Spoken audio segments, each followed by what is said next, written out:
শুভ বিকেল বন্ধুরা, সবাই কেমন আছেন জানাবেন। এই যে আমার বাড়ির সজনে গাছ, কালকে সজনে পাতা রান্না করব একটুখানি বেগুন দিয়ে, তাই এখন সজনে পাতাগুলো পেড়ে ছাড়িয়ে রাখবো। চলুন সজনে পাতা ছেঁড়া যাক।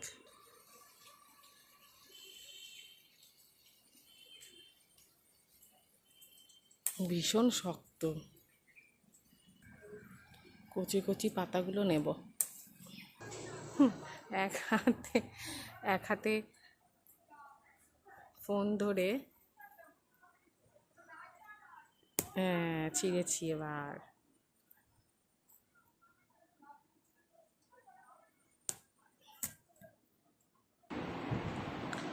এই যে সজনে পাতাগুলো ছিঁড়ে নিয়ে এসেছি, এবার এই সজনে পাতাগুলো একটা একটা করে পাতা ছাড়িয়ে রাখবো। আমি কিছুটা বাটির মধ্যে ছাড়িয়ে রেখেছি, কম হয়েছে বলে আর একটু আমি ছিঁড়ে নিয়ে আসলাম। এই যে আহি হচ্ছে সজনের পাতা ছিঁড়ছে। তুমি খাও তো, সজনের শাক খাও, ভালোবাসো? কালকে আহি সজনের শাক খাবে, তাই নিজেই বলছে মা আমাকে দাও, আমি ছিঁড়বো। আমি ছেড়ো তুমি একটু সজনের পাতা।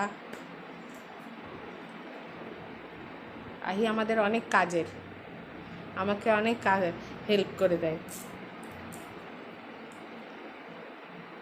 দেখুন আহি কি সুন্দর করছে।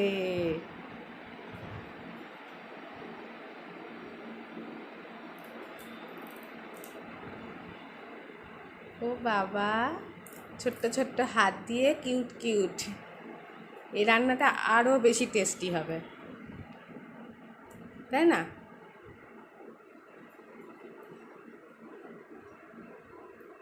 সর্ষের শাক বানাতে গেলে প্রথমে সর্ষের তেল, তারপর দেবেন পাঁচফোড়ন। তেলে পাঁচফোড়ন, শুকনো লঙ্কা দিয়ে দিয়েছি আর সামান্য একটু লবণ দিয়েছি। এরপর দেবো একটু তেজপাতা, হলুদ আর বেগুনগুলো। আমি বেগুনগুলোকে এরকম ছোট ছোট কিউব কিউব করে কেটে নিয়েছি। আমি বেগুনগুলোকে দিয়ে দিয়েছি। এবার বেগুনগুলোকে হালকা লাল লাল করে ভেজে নিলে আমি শাকগুলো দিয়ে দেবো।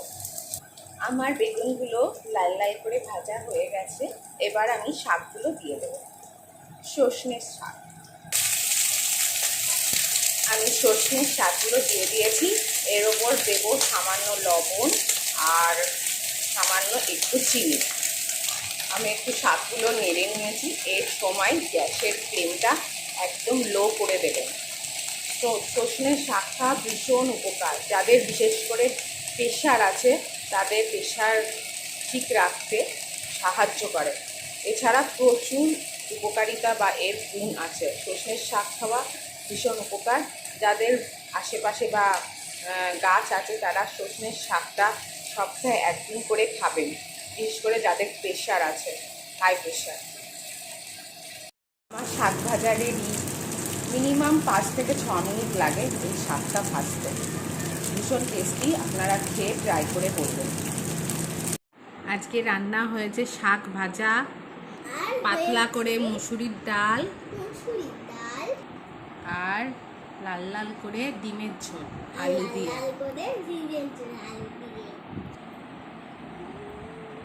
আহি মুসুরির ডাল দিয়ে খাবে, মুসুরির ডাল দিয়ে মেখে শাক ভাজা দিয়ে খাবে।